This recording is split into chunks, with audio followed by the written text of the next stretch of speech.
모처럼 또 방문해 주셔서 말씀을 드리고 너무 감사합니다. 전해주신 말씀들이 너무 많아서 오늘 오전 예배, 오후 예배 부탁을 드렸습니다. 짧은 시간이지만 목사님을 통해서 여러 살아계신 하나님의 그 뜻을 깨달아 주시기 바라고, 목사님이 또 신문사를 또 운영하시면서 좌파 언론들이 하지 못하는 어떤 그런 일들을 뉴스를 좀 신문을 통해서 살펴하려고 하십니다. 주님께서 그게 역사해 주시기를 바랍니다. 저 자신도 이 언론에 대해서 더 이상 믿을 게 없다는 것이 이번에 미국의 트럼프 대통령 당선되는 과정을 보면서 월비에 있는 스티븐 목사님이 저한테 개인적으로 연락을 왔습니다. 그분은 미국 또 목사님도 미국 시민권자잖아요. 또 월비 계시면서 저한테 보내준 사이트가 있더라고요. 정확하게 바라볼 수 있는 게 폭스 하나밖에 없다고. 나머지는 전부 다 월드, 뉴욕타임즈 이런 것들이 다 잡혀들어요. 그러니까 하나님이 마지막 때에 저 그리스도 어떻게 가는지를 보여주는 그런 건데, 스티븐 목사님이 저한테 그런 말씀해 주시니까 하나님이 참 일꾼들 숨겨놓고 이렇게 기도하게 하시길 바라십니다. 목사님 나오실 때에 은혜 받으시길 바랍니다.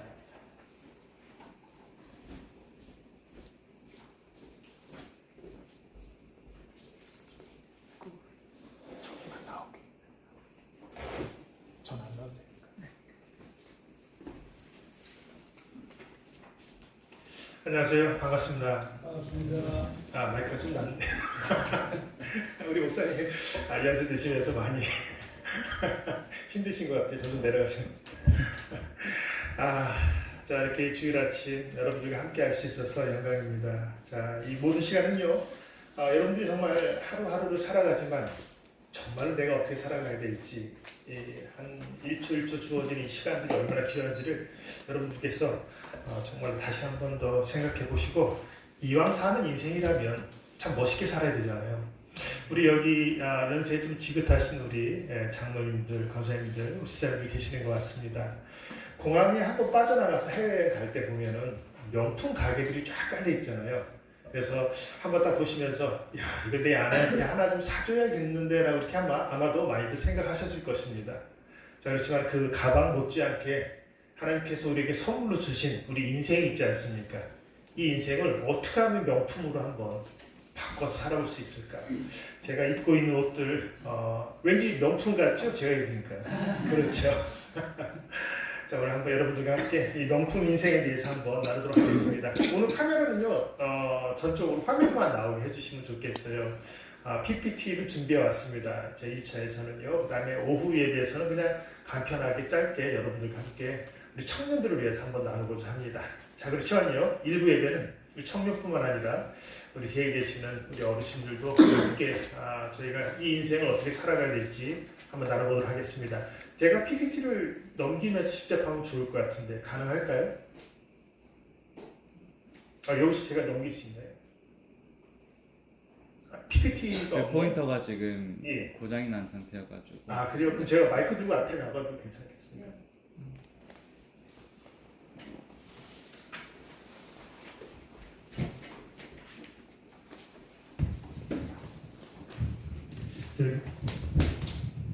저 깜짝 놀란 게 신발이 없더라고요.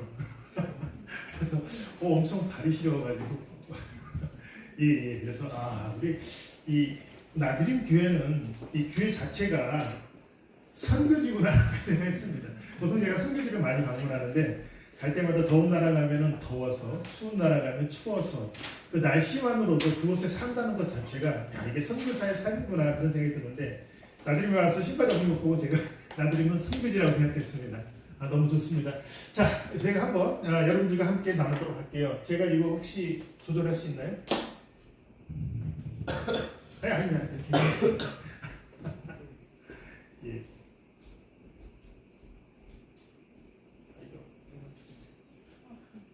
이거 없어요? 제가 눌러야 되는데.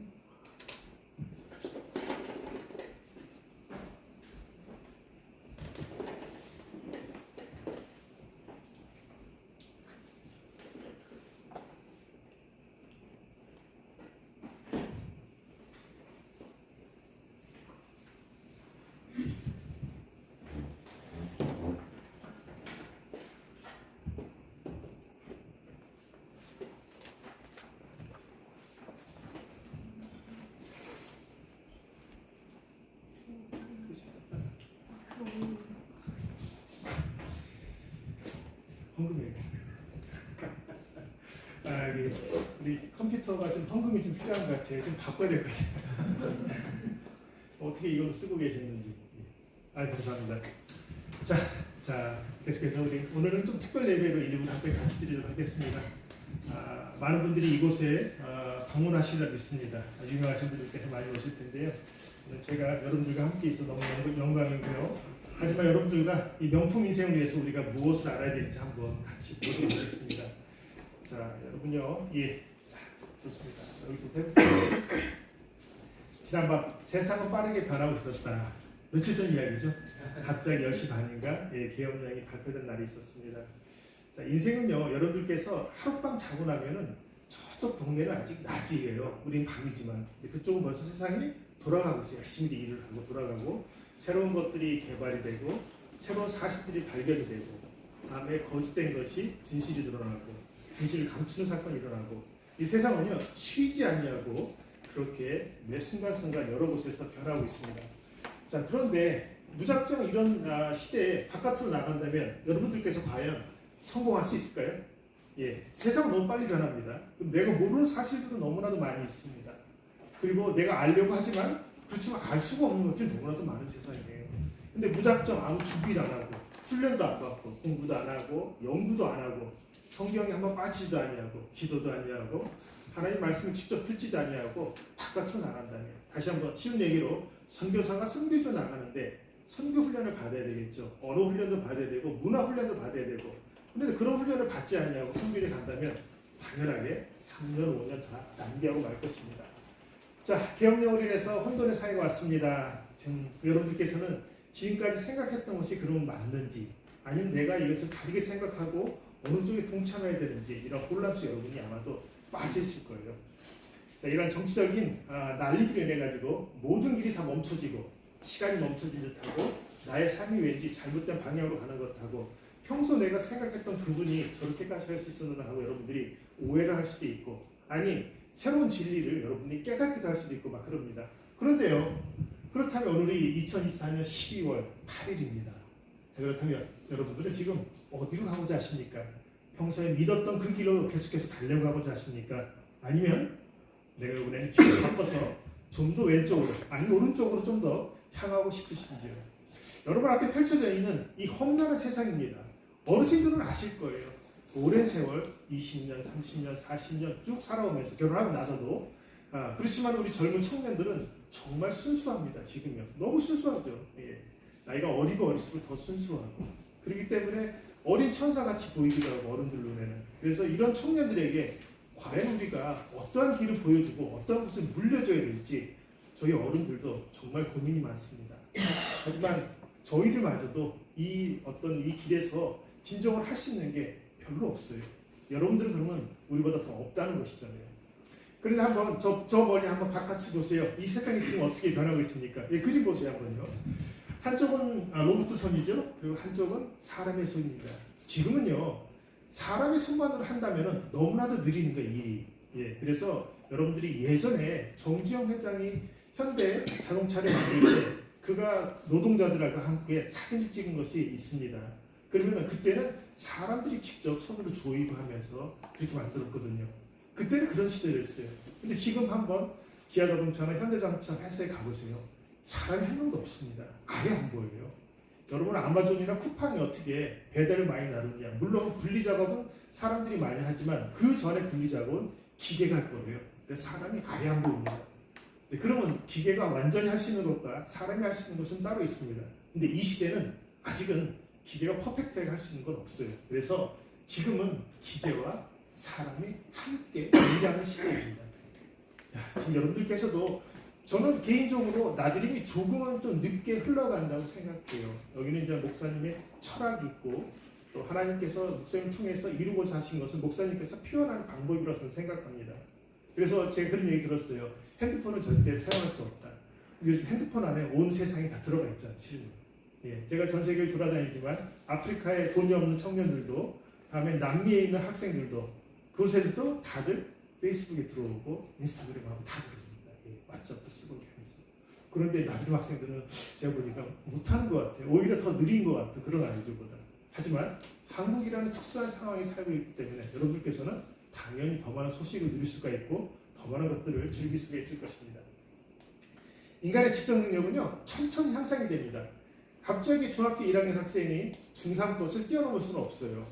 아무리 공부를 잘한다 해도 한쪽 방향은 되지만 다른 과목에서는 여전히 뒤처질 수가 없습니다. 그러니까 인간의 지적은 천천히, 하지만 로봇은요 인간의 100배, 300배, 수천 배를 눈 깜짝하십니다. 여러분 잘 아시겠지만 GPT 요즘에 새로 나왔잖아요.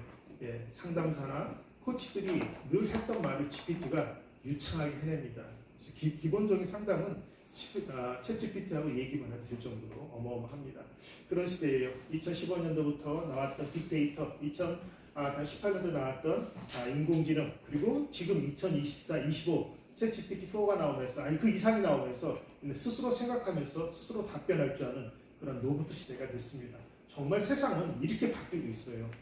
정말로 빠르게 지금 바뀌고 있습니다. 하지만 그렇게 기술이 발달하면은 인간에게 다 도움만 되는 것은 아닙니다.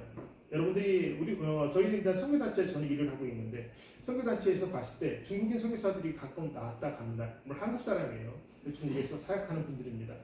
그분들이 공항을 딱 통과할 때요 카메라가 그분들의 다리를 딱 비춥니다. 물론 얼굴도 비추지만 그 걷는 모습을 보고서 이 사람이 어디에서 일하는 누구누구라고 탁 뜹니다 화면에. 중국이 전 세계 1위예요. 이런 게 감시 체계거든요. 한국도 상당합니다. 한국이 국뽕에 좀 쩔었잖아요, 조금. 왜냐면은 맨날 나와요, 보니까. 한국은 카페에서 핸드폰을 놓고 가도, 아니 화장실 가도 컴퓨터를 놓고 가도 누가 터치를 안 하더라. 맞습니다. CCTV가 다 보고 있고 사람들이 보고 있기 때문에. 근데 외국에서는요, 유럽이 제일 심하죠. 스페인 같은 나라는 눈 깜짝할 새 들고 있는 것도 없어질 정도입니다. 그쪽 여행 갈 때는 철저하게 여권이나 핸드폰을 꽉 쥐고 있어요. 그러지 않으면 없어져요. 그리고 저도 이제 캐나다에 살고 있지만 캐나다나 미국은 컴퓨터를 딱 들고서 화장실 들어가요. 누구나 다. 왜냐면 없어지니까. 그렇지만 한국은 정말 그런 면에서는 탁월합니다. 정말 한국의 국민성이라는 것도 있고 또 한국이 어린아이들도 핸드폰 있잖아요. 그렇기 때문에 그래요. 저쪽 초등학생들도 다 들고 있는 비싼 걸 들고 있는데 굳이 내 것까지 그러진 않습니다. 집에 가도 여러 대가 있고 막 그러기 때문에. 그래서 아무튼 간에 이 감시책이라는 것은 또 다른 그 기능이 뛰어나기 때문에 선교사들도 이제는 다 들통이 났어요. 누가 선교사인지 다 알고 있습니다. 그래서 그 나라 국가에 해만 끼치지 않는 그냥 놔둡니다. 라오스 같은 베트남 같은 공산 국가들도 선교사라는 거 다 알고 있고 카톡을 늘 검사해요. 그들이. 그래서 선교사들은 거기다가 선교사 하면 시옷, 다음에 기업, 다음에 또 사니까 또 시옷 해가지고 시옷자, 기업자 시옷하면 저 김영현 누구누구입니다 할 때 선교사 이렇게 하는데 그 사람들이 다 알아요. 그거 모를까 봐. 다 알지. 근데 늘 그렇게 하면서 제가 선교사라서 적으니까 적지 말래요. 다 남들이 본다고. 아니, 벌써 다 알고 있어요. 당신이 공항을 통과할 때부터 당신은 벌써 다 알고 있습니다. 자, 선교사들이 좀 순진한 것 같아요. 자, 이렇게 해가지고 증기기관이 발명돼서 1차, 내연기관 2차, 컴퓨터와 인터넷이 오면 3차, 그리고 지금 4차는요, AI가 핵심입니다. 그래서 여러분들께서 앞으로 이공계통으로 가는 건 정말 저는 좋다고 생각합니다. 그리고 인간성 말살이라는 것에 대해서는 인문계통으로 가셔도 괜찮습니다. 하지만은 모든 산업은 다 AI 4차 산업의 중심이기 때문에 그로 인해서 앞으로는 이 산업이 절대적으로 강세를 보이게 될 것입니다. 4차 산업에는요, 5G라는 속도가 있어야 됩니다. 이 5G가 없으면 4차 산업이 완성이 안 됩니다. 5G가 완성된 국가는 한국이 유일하죠. 한국은 땅덩어리가 적잖아요. 그래서 인터넷이라든가 이 속도라는 것은 전 세계에서 가장 빠를 수밖에 없습니다. 아무리 뉴욕이라든가 밴쿠버라든가 LA 같은 데 가도요, 저희만큼 빠를 수는 없어요. 그 땅덩어리가 어마어마하기 때문에. 그래서 조금만 떨어지면 기준이 다 멀어지니까 속도가 더 느릴 수밖에 없습니다. 저는 보통 4G, 그리고 요즘에 5G가 나와서 쓰고 있고 혼동에 쓰고 있습니다. 한국은 웬만한 5G잖아요. 자, 지금은 5G인데 여러분들 그럼 6G라는 얘기 들어보셨습니까? 6G가 되면요, 조금 뒤에 제가 설명했죠. 자, 그러면서 동시에 디지털 달러가 이제 곧 나오게 됩니다. 많은 연습을 했어요. 각 시에서 지금 뭘 만들어주냐 그러면은 이렇게 각 시마다 대전에서 살면은 대전 상품권 쓰면은 10% 더 싸게, 20% 더 싸게 구입해서 쓸 수 있게끔 10,000원짜리인데 8,000원에 사서 10,000원을 쓸 수 있게끔 합니다. 이런 것부터 차근차근 연습을 했습니다. 한국이 그동안. 한국이 제일 쉬워요. 전 세계에서 한국은 늘 시험 무대입니다. 한국이 제일 빠른 이유는 한국이 시험 무대이기 때문에 모든 선진 기술이 한국에서 시도를 하고 그리고 이게 괜찮다 그러면 가져가는 겁니다. 안 괜찮으면 사라지는 거고요. 예, 그래서 스마트 시티도 세종시, 부산시 이런 데가 스마트 시티는 약간 좌쪽이죠. 예, 그래서 스마트 시티가 된다는 것은 그 동네 시민들에게 최고의 시설, 최고의 기계, 최고의 문화를 누리게는 하지만 동시에 최고의 감시까지 들어가는 겁니다. 여러분이 무엇 하는지, 무슨 생각을 하는지, 어느 사이트에 접속하는지, 여러분의 카드가 어디에 쓰이는지 정확하게 분석해서 나오는 게 스마트 시티예요. 예, 그런 도시가 바로 세종시, 부산시, 서울의 일부 구 같은 거죠. 신청을 해가지고 그들이 지금 하고 있습니다. 자, 그런데 앞으로 이제 달러도 돈이 달러 하다 보니까 지하 경제가 발달하잖아요. 돈을 감추는 거예요, 지하에다가. 지하에서 마약 거래, 다른 거래, 여러 가지들 하죠. 그래서 숨어 있는 돈들이 너무나도 많이 있습니다. 그 돈들이 올라와야 되는데 올라오게 한 방법은 마지막은 이 디지털 달러예요. 전 세계가 디지털 달러의 패권을 잡으려고 합니다. 지금 미국이 미국 달러로 패권을 잡고서 전 세계를 운영하고 있습니다. 미국은 전 세계의 경찰이에요. 미국 사람들은 그렇게 어떻게 생각하냐면은 우리나라 사람들이 밖에 나가서 우리나라 경찰들이 군인들이 다 죽고 피 흘리는데 너희 한국이 그런 말 할 수 있을 겁니다. 한국 사람들 난리 났어요. 트럼프가 뽑히면은 트럼프로 인해 가지고 국방비가 올라간다. 미국 사람들은 그렇게 생각 안 해요.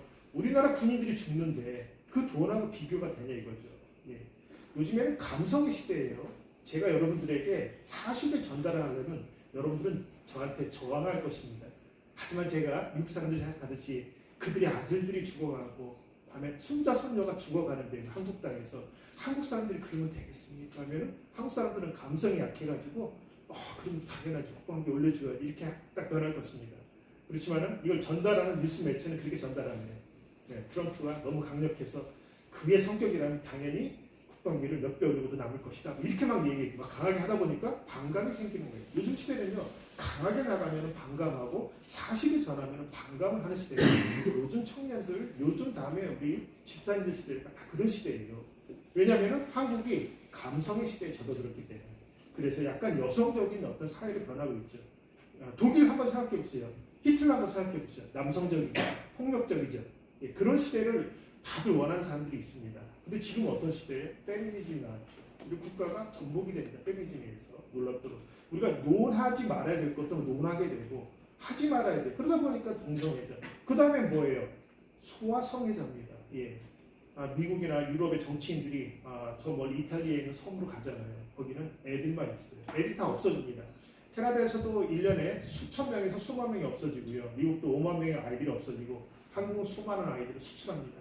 자, 걔네들은요, 다른 나라 가서 잘 사는 게 아니에요. 대체로 다 소아성애로 다들 팔려나갑니다. 다시 한 번 더.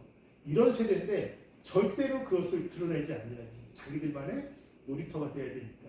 세상은요, 여러분 생각하는 것처럼 순수하거나 아름답지만은 않습니다. 왜냐하면 이 땅에 태어난 순간 여러분들은 정말 보지 말아야 될 것을 보게 되고 듣지 말아야 될 것을 점점 커가면서 듣게 되는 그런 세상입니다. 그 가운데서 복음으로 정말 뭐 살겠다 이건 힘든 거예요.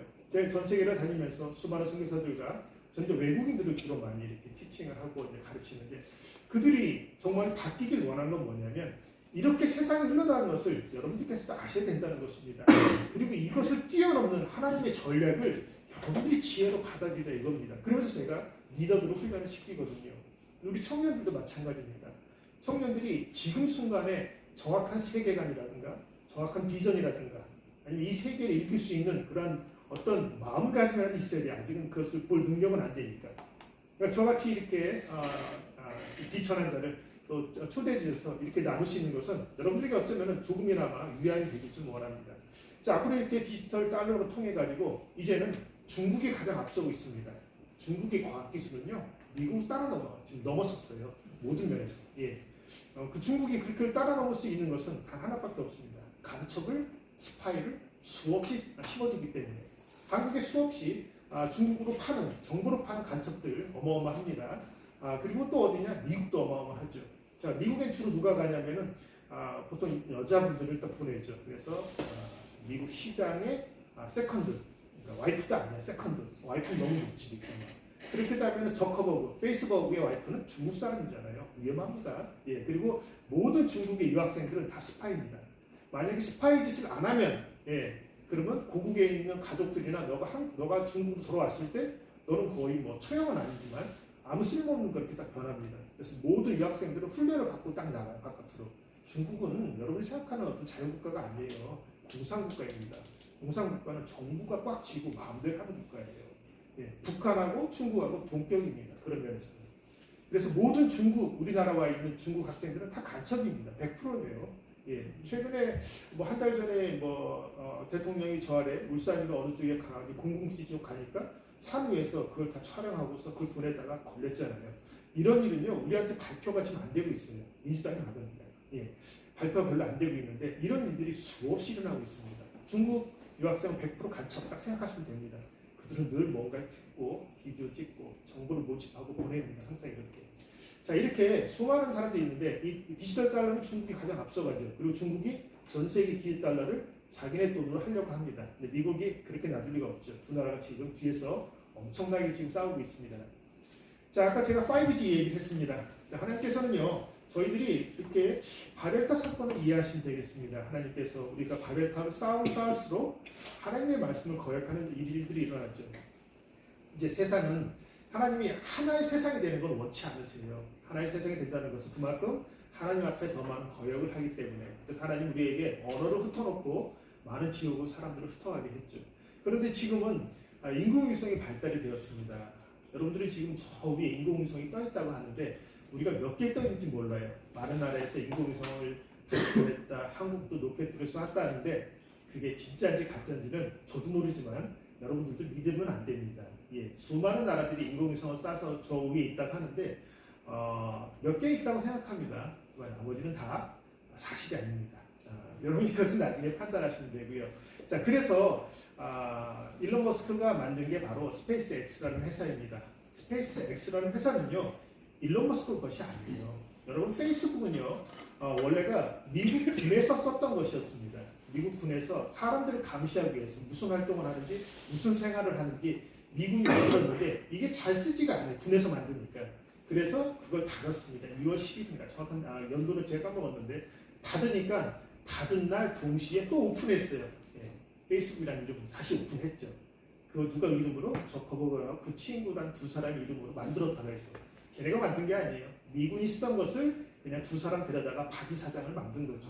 얘네는 앞에서 바지 사장 해라. 그리고 얘네가 만들었다고 발표하고 시작한다. 그리고 얘네가 하고 우리가 대신 도안을 주겠다. 광고해서 일반 대학생들이 하버드 대학을 중퇴하고서 만들었다니까 사람들이 열광하기 시작합니다. 그리고 막 사용하기 시작해요. 대학생들부터. 그리고 일반인들이 다 퍼지기 시작합니다. 많은 사람들이 자기의 모든 이야기를 거기에 올려요. 자기 사상을 올립니다. 이게 너무 좋은 거야. 미국이 뒤에서 100% 다 딱 봅니다. 전 세계의 50억 인구가 페이스북을 사용하고 있습니다. 미국이요? 50억 인구의 취향을 정확하게 알아냅니다. 그리고 분리해버려요. 공산주의, 무슨 사건이 일어나는지 서로 얘기하고 막 그러죠. 자, 그런데 이 페이스북은 어디에 좀 가깝냐면은 민주당 것이거든요. 저커버거는 민주당의 바지사장이에요. 그래서 민주당의 사상이나 그들이 원하는 것은 페이스북에서 절대적으로 광고도 나가고 그런 것은 놔둡니다. 하지만 민주당에 반대하는 글들이 올라오면 다 체크당하고 올라오지 못합니다. 경고가 막 날아가죠. 몇 번 더 하면 일주일 닫고 한 달 닫고 막 이렇게 합니다. 자, 그래서요. 우파에서 누굴 만들었다 그러냐면 일론 머스크 만들었습니다. 일론 머스크가 첫 번째 한 일이 뭐예요? 트위터를 사버렸습니다. 트위터가 자발적이었거든요. 트위터 경제가 어려워지자 트위터를 사기 시작합니다. 그리고 이름을 바꿔버렸어요. X라고 바꿨죠. 스페이스 X도 거기서 나온 거랑 다 똑같습니다. 왜냐 X가 똥이라는데 X를 다 가져가 버렸습니다. 일론 머스크는 철저하게 우파의 바지사장입니다. 그래서 많은 사람들이 일론 머스크처럼 똑똑하고 뭐 해야 된다. 물론 그에게 그런 건 있습니다. 근데 영웅을 만들어 주는 거예요. 그냥 하나를. 예.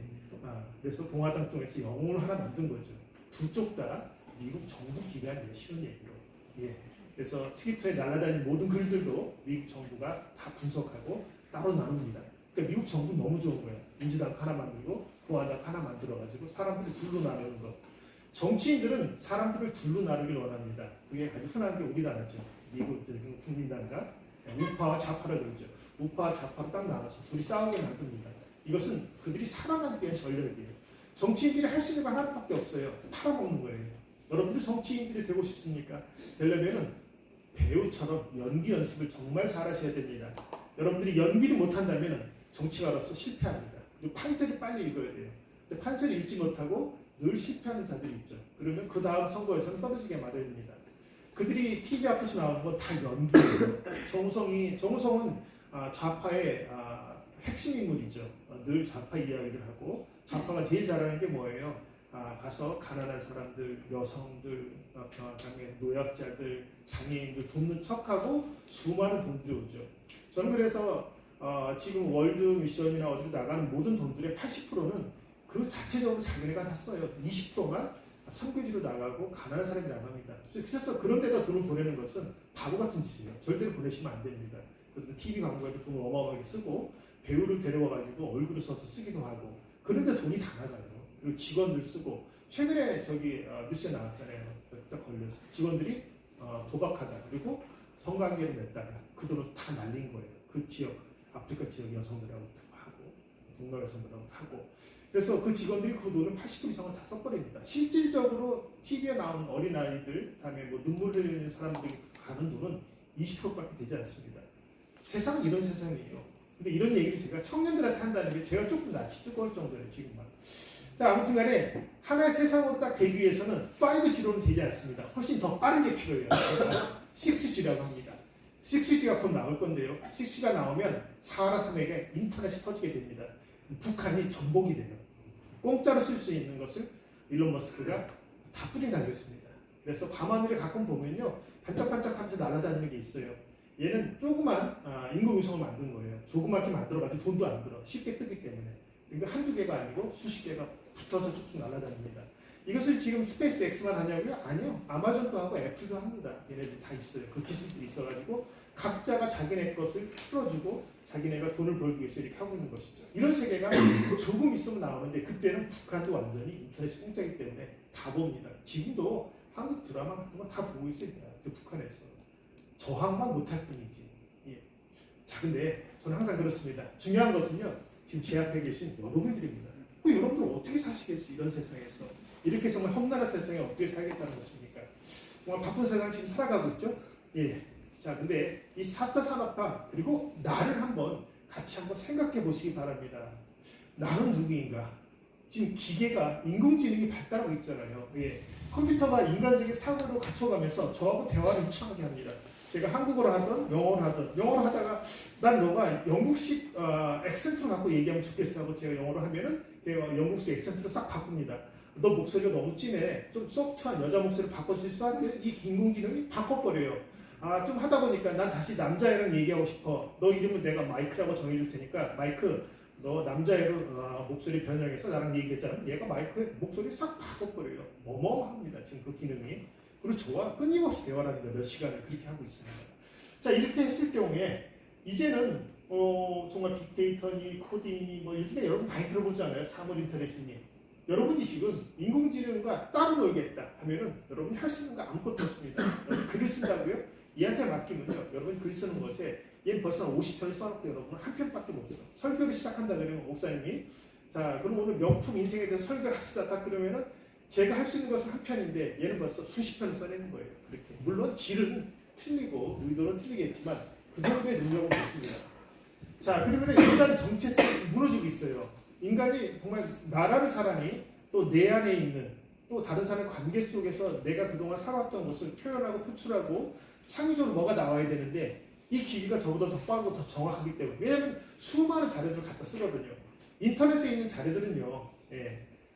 그리고 저기 챗 GPT가 가져올 수 있는 자료들은요. 수많이 있는데 처음에는 2년 전 걸로 딱 막아놨어요. 근데 그게 별로 안 좋다 해서 일론 머스크는 자기 것도 만들었잖아요. 예. 그룹 X인가 뭐 있어요. 그룹 X라는 게 있는데 그걸 만들었는데 아직 완성품은 아니지만 지금 활용되고 있습니다. 근데 그게 나왔는데 그것은 지금 자료도 가져갈 수 있고 다음에 정치적 색깔도 좌우를 말할 수 있도록 합니다. 제가 정치적 색깔을 딱 가지고서 너 계엄령이 별로 좋지 않은 것이었어. 내가 그렇게 하면은 걔가 맞다고 합니다. 좌파예요. GPT는 좌파입니다. 왜냐하면은 인터넷에 깔려있는 모든 자료들이 좌파가 훨씬 많아요. 예. 쉬운 얘기로 아까 목사님께서 잠깐 나오셨지만 팍스 TV는 보수 중에서 약간 보수입니다. 진한 보수는 아니에요. 진한 보수는 아예 없어요. 미국에. 팍스 하나 빼고 수많은 것들은 다 큰 신문사들이나 뉴스 매체입니다. CNN, 뉴욕타임스, 월스트리트 다 좌파예요. 그래서 여기서 말하는 게 미국인들의 귀에도 그렇게 들리고 한국의 기자들은 뉴욕타임스니까 어마어마하잖아요. CNN도. 그러니까 그대로 갖다 쓰는 겁니다. 그러다 보니까 다 트럼프를 욕하는 수밖에 없어요. 트럼프가 앞에 나와서 선거 유세하면요. 트럼프하고 뒤에 나오는 사람 20명밖에 안 찍어요. 근데 이 앞을 바라보면 5만 명, 10만 명이 앉아있는데 그것밖에 안 찍습니다. 그런데요. 다음에는 이제 민주당 쪽에서 만약에 이제 그 후보 바이든이라든가 이번에 카메라 같은 데 나오면은 각도를 잘 잡아서 엄청 많다는 걸 보여줍니다. 그래서 그가 더 인기 있다고. 걔네들은 늘 그렇게 찍어요. 예. 그리고 사람들은 그런 거에 또 속아 넘어가는 거죠. 트럼프 사람도 안 나왔는데 몇 명? 이렇게 생각합니다. 하지만요, 앞에는 수만 명이 앉아있습니다. 어마어마하죠. 그래서 트럼프가 100표 차이로 이기는 거예요. 320대 227인가 이렇게 얘기했잖아요. 이건 역사상에 이렇게 표 차이가 난 적은 처음이에요. 근데 이것도 그나마 어느 정도 부정선거가 있으니까 이 정도지 없었더라면은 100표 이상의 차이가 나는 것입니다. 그런데 그가 어떻게 지난 선거에 졌을까? 여러분들이 똑똑하면 아는 거예요. 너무 쉬워요.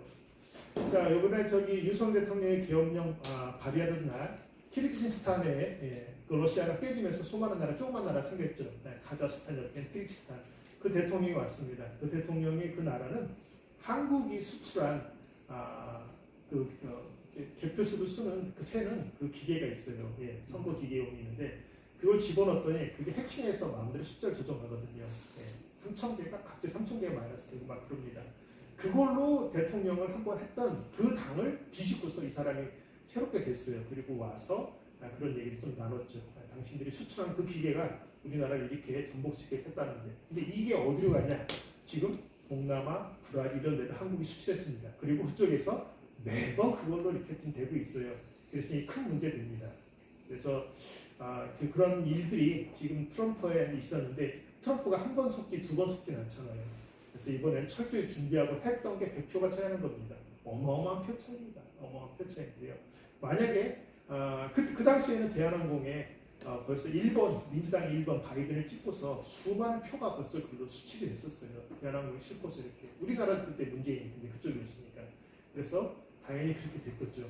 이번에 수많은 우리나라도 증거 자료가 많아요. 개표를 세는데 사람들이 그 앞에서 핸드폰을 찍어요. 근데 개표가 막 돌아가는데 1번만 찍혀만 1번만 수없이. 아니 지금 온 사람 중에서 어떻게 1번이 지금 수백 명이 갑자기 동시에 1번만 찍어. 그럴 수는 없잖아요. 투표로 사람들이 다양하게 찍을 텐데 1, 2, 3, 4번 중에서. 근데도 1번만 찍히는 거예요. 하여간 별의별 일이 많이 일어납니다. 자, 근데 이렇게 일어났는데 지금 정부에서는 그렇다면은 아니 좋습니다. 지금 나는 누구야 그러면 이런 세상에서 내가 정말 여러분들께서 이 청년 여러분들께서 정말 확실하게 뭔가 깨달으셔야 돼요. 오늘 이 시간을 통해 가지고 하나님의 말씀뿐만 아니라 저를 통해서 제 입술을 통해 하나님께서 여러분들을 깨우러 가는 게 무엇인가 알아셔야 됩니다. 예. 자, 옛날에는요 장애인들이 바보였어요. 1차 산업, 2차 산업입니다. 1차 산업은 농업 쪽이잖아요 주로. 2차 산업은 공장에 가서 일을 하던 시기였습니다. 그 당시까지만 해도 1차 산업은 아이들 데리고 밭에 가서 일하던 시기였고요. 2차 산업이 되면서 엄마 아빠가 공장으로 일하러 가니까 아이들이 학교로 가야 돼요. 그래서 학교가 생기기 시작한 게 2차 산업 때문에 생기기 시작합니다. 1차하고 2차는 몸으로 하는 거야. 그 당시에 다리가 하나가 없거나 팔 하나 없으면 병식 취급당했어요. 돈도 못 벌어오잖아. 일도 못하고 잘. 예. 장가도 못 가고 아무것도 못했어요. 그 당시에.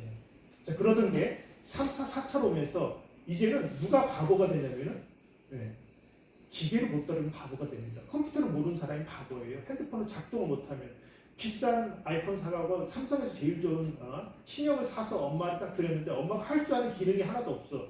그럼 바보지. 왜 비싼 거 멋들어 사다 드려요. 싼 알뜰폰을 사는 게 훨씬 낫지. 그렇게 되는 겁니다. 지금은요. 손 하나 발 하나 없다고 바보가 되는 세상이 아닙니다. 기계를 얼마나 잘 다루냐에 따라서 여러분들이 이 세상에 나가서 성공할 수 있는 못하냐는 인문계로 가든 다음에는 뭐 엔지니어가나 아니면 그 다른 쪽으로 가든 여러분들이 정말 잘 다루셔야 될 게 세상을 따라가야 됩니다. 세상을 안 따라가고 크리스찬들이 일반인들이 이길 수는 없어요. 자, 우리 교회는 그럼 어떻게 되는가? 교회는 반석 위에 세웠다 그랬습니다. 반석의 의미 과연 무엇인가?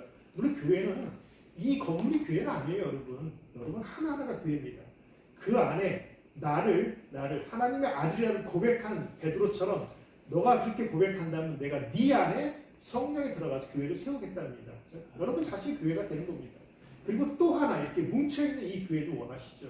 혼자서 올바른 생활, 올바른 하나님 말씀을 지키며 살아갈 수 없게 서로 격려하고 있을수록 이렇게 또 교회를 또 만드는 것입니다. 실질적인 교회는 당신 안에 반석을 세우시는 그분이 여러분에게 성령을 주면서 여러분을 키워나가는 거죠. 근데 요즘에 교회가 어떻게 됐어요? 가나안들이 많다 그러죠. 그래서 가나안 하면 안 나가. 교회를 안 나가요. 그래서 안 나가고 내가 생각하는 교회는 이게 아니야. 우리 목사님 이가 아니야. 너무 정치색이야. 우리 목사님은. 아니 이 교회는 너무 찬양은 잘하는데 설교가 너무 안 좋아. 여기 설교는 좋은데 주변 분들이 너무 안 좋아. 관계자. 다 교회를 자기 마음대로 쇼핑합니다. 그리고 주일날에 집에 앉아서 왜요? 인터넷 들어가면 동시 생방송 하는데 어마어마한 설교 잘하는 분들이 너무 많습니다. 그래서 거기 가서 쇼핑을 하는 거죠. 인터넷 쇼핑. 영어가 잘하면 영어로 설교 듣고 막 그러니까 인터넷 쇼핑합니다. 설교도 쇼핑하고 교회도 쇼핑하는 그런 세대가 왔습니다. 자, 그래서 요즘 목회는 너무 어려워요. 대중에게 민감해야 돼. 이 사람은 우리 교회가 좀 더 시설이 갖춰지고 빵이나 커피가 나오는 외국식 스타일을 좋아하는구나. 근데 어떤 분들은 어르신들은 끝나고 나서 밥을 먹어야 돼. 밥을 안 먹으니까 이 교회 안 다닌다고 막 그럽니다. 별의별 사람. 그래서 이 대중에게 막 민감합니다. 근데 목회자가 그걸 다 맞추려다 보니까 힘들어요. 그러다 보니까 일부는 잃어버릴 수가 있습니다. 어쩔 수는 없어요, 그건요. 예. 자, 그러면 제가 원하는 것은 오늘 여러분들에게 누가 눈을 떠야 되냐면은 누가 눈을 떠야겠어요? 우리가 먼저 떠야지. 예. 눈을 뜨기 위해서는 그걸 하나님한테 바라는 건 좋죠. 예. 엘리사 얘기 아시죠? 예. 엘리야, 그리고 그 다음에 엘리사 얘기, 사환 얘기 다 아시죠? 예. 자, 여러분들의 눈을 감고 제가 그 눈에 대해서 기도를 하면 여러분들이 보이지 않는 것을 볼 수가 있는 그런 경험을 할 수가 있습니다. 그런데 왜냐하면 이제 쉬운 얘기로 여기 지금 봤을 때는 TV가 있고 백그라운드가 있지만 보이지 않게 천사들이 수두룩 있나 그걸 볼 수 있는 분이 있으니까 지금 없잖아요. 영적인 님께서 깬다면 이 세상에 있는 눈도 있을 것입니다. 저는요 정치에도 3단계가 있다고 생각합니다. 1단계 가장 좀 이렇게 좀 아랫단계죠. 좌와 우로 자꾸 나누시는 분들이 있어요. 정치인들을 좌와 우로 나누면요. 그러면 좌파는 다 나쁜 놈이고 우파는 다 좋은 사람인가? 이렇게 됩니다. 이건 아니에요. 다시 한번요. 좌우로 나누시면 안 돼요. TV를 볼 때도 민주당, 국민당 있으면요. 좌우라고 생각하지 마세요. 그냥 국민당이고 민주당일 뿐입니다. 근데 이걸 좌우로 나눠버리면 여러분들 벌써 이분법에 빠지는 거예요. 우는 좋고 좌는 나쁘다. 왜? 우파에서 나경원이나 원희룡 같은 애들 제주도 다 팔아먹고 영주권 다 주고 그래서 선거 다 망쳐버리고 이런 사람들 있잖아요. 예. 이 사람들은 중국의 돈을 어마어마하게 받습니다. 한국이 지금 간첩법을 지금 바꾸자는 게 뭐냐면 주적이 북한 하나로 돼 있어요. 현재요. 그럼 주적을 늘리자 이거예요. 전 세계가 지금 스파이 전쟁을 하고 있거든요. 어마어마합니다. 스파이 전쟁을 하는데 여러분들께서 그러한 스파이 전쟁 속에서 가만히 있는다는 것은 말이 안 돼요. 이 시대에는 변하고 있습니다. 변하면 옷도 바꿔 입어야지. 그래서 아내가 가끔 그럴 겁니다. 그 따님들이 그럴 거예요. 옷이 쫙 깔렸는데 엄마 나 오늘 입을 게 없대. 주일 예배 빨리 가야 되는데. 야야 네 앞에 봐라. 옷이 저렇게 많은데 지금 없다니 이게 말이. 근데 따님은 진짜 입을 게 없는 거야. 맞춰서 입어야 되니까. 예, 시대가 바뀌면요. 예전 옷을 왜 들고 계세요? 많은 어머님들만 들고 있는데 잘 안 입잖아요, 실은 또. 근데도 10년, 20년 들고 계신 분 많습니다. 예. 자, 이 세계는 이렇게 변하고 있습니다. 지금은 영화로, 예술로, 컴퓨터 게임으로 이러한 대중문화를 통해서 영적인 문제나 초월적인 문제를 그 안에서 다룹니다. 요즘에 가수들이 나오면요, 그냥 안 나와요. 비디오가 하나 나옵니다. 그 비디오가 이야기로 만들어지는데 그게 그 가수의 세계관입니다. 그래서 거기서 그 세계관에서는 무당이 나올 수도 있고 불교가 나올 수도 있고 아니면은 상상의 나래를 피는 이야기가 나올 수 있습니다. 그게 그 세계관이라는 겁니다. 이따가 저희가 오후 예배 때 잠깐 할 건데 그런 세계관인데 여러분이 그걸 보고서 와 나도 쟤처럼 저렇게 살아야겠다. 그게 세계관에 빠져드는 것이죠. 예. 근데 요즘 사람들은 이성적이거나 절대적인 진리를 추구하지 않아요.